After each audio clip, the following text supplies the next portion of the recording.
დიდგორი 2013 არის მნიშვნელოვანი განსაკუთრებული იმით მართლაც რომ საშტაბო სამეთაურო სწავლებაში ჩართული არიან სხვადასხვა უწყების წარმომადგენლები, ანუ ეს არის უწყებად შორისი. მნიშვნელოვანია ის უკვე მომეწონა რომ გამართულია კავშირგაბმულობა რეალურად ყველა უწყებასა და რაც შორის მთავარია შეერაღებული ძალების სხვადასხვა სახეობებს შორის, სხვადასხვა ბატალიონებს შორის, ბრიგადებს შორის, რაც პრობლემა იყო ძველად და საბრძოლო გამოცდილებიდან გამომდინარე, სწორედ ხვეწავთ იმ კავშირის მეთოდებს, რომ საომარ მდგომარეობაში გამართული ჰქონდეს, რაც მთავარი ასევე ძალიან პროფესიულად ჩანს ამ ეტაპზე თვითონ ხელმძღვანელი პირების მეთაურების საქმიანობა, ასევე დატანილი არა მხოლოდ ჩვეულებრივ საბრძოლო რუქებზე, არამედ ელექტრონულ ვერსიად არის გადაყვანილი, რაც მნიშვნელოვანია იმისთვის, რომ ყველა ფლობდეს ერთდროულად ოპერატიულ ვითარებაზე, საბრძოლო მოქმედებაზე ინფორმაციას, ასევე მისასალმებელია, რომ სწორად იყო გამოყენებული артиლერია, საჰაერო მხარდაჭერა, შეფასებები უკვე პროფესიონალური იქნება, შემდეგში ჩამოსულია საერთაშორისო ჯგუფი შემფასებლების, ასევე ჩვენი ბუნებრივია 20-მდე შემფასებელი და ასე თქვა დაკვირვებას ვინც აწარმოებს ნატოდან და სხვა პარტნიორი ქვეყნებიდან და ეს გაერთიანებული შეფასება იქნება მომავალში, მაგრამ მე ვთვლი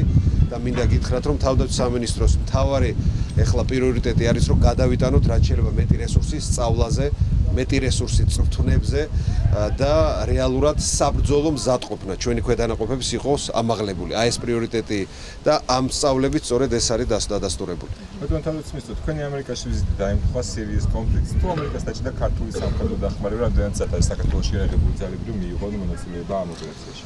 პირველ რიგში ჯერჯერობით გადაწყვეტილი არ არის სამხედრო ოპერაციის შინაარსი, მაგრამ ყველა წინასწარი მონაცემებით სახმელეთო ოპერაცია არ იგეგმება ჩვენი პარტნიორების მხრიდან, ამიტომ ესეთი საკითხი არც დამდგარა. ჩვენ პარტნიორებთან ერთად, ნატოელთა, ამერიკელ პარტნიორებთან ერთად ვართ ჩაბმული საერთაშორისო ოპერაციებში, იცით ავღანეთში, ძალიან დიდი წვლილი შეგვაქვს უსაფრთხოების შენარჩუნებაში ავღანეთში. ამ ეტაპზე რაიმე სხვა საკითხი არც დაყენებულა და არც განხილულა.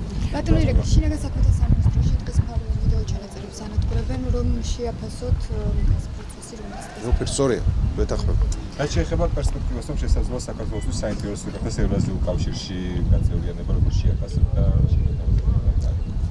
ჯერ ეს ერთი მინდა ვთქვა, რომ არანაირი ასე ვთქვათ განხილვაც კი ამ საკითხის მთავრობაში, ხელისუფლებაში არ ყოფილა, ეს დღის წესრიგში არც დგას და პრემიერ-მინისტრმა აღნიშნა სწორედ ის, რომ არ დგას ეს დღის წესრიგში. მე ვთვლი, რომ ჩვენი ძალიან ნათლად გამოხატული პრიორიტეტი არის პერსპექტივა ევროპაში, ევროპულ საზოგადოებაში ჩვენი გაწევრიანება და ეს დარჩება ერთადერთ საგარეო პოლიტიკურ ორიენტირად.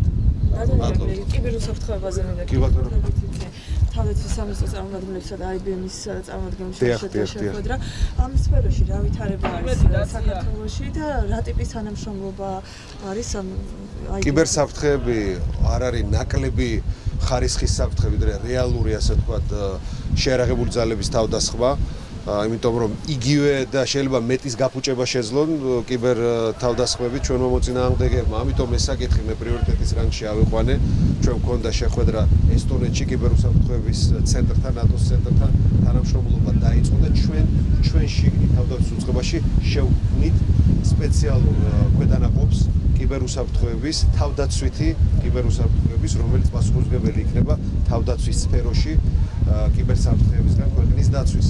ამ ეტაპზე მხოლოდ და მხოლოდ ტექნიკური მხარდაჭერა იგეგმება ჩვენი ევროპელი, ნატოელი და ამერიკელი კოლეგების მხრიდან, რათა ეს შესაძლებლობები შეიქმნას.